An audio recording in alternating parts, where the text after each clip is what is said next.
Unutmanglar, odamlarga yaxshi ko'rinish uchun, odamlar bilan oradagi munosabatni yaxshilash uchun yolg'on kerak emas. Agar yolg'on bilan orangizni yaxshi qiladigan bo'lsangiz, unaqangi do'st ham kerak emas.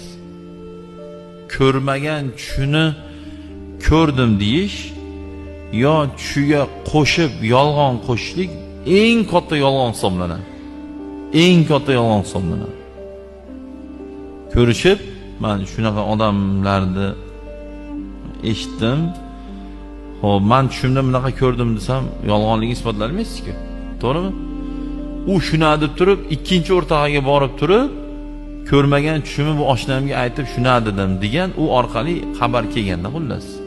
Deganim, qadrdonlar, ko'rmagan narsalarni tushlarni ko'rdim demanglar. Ko'rmagan odamlarni ko'rdim demanglar. Bu yaxshi emas bu. Juda yomon gunoh bu. O'zi yolg'on yomon-da, sabab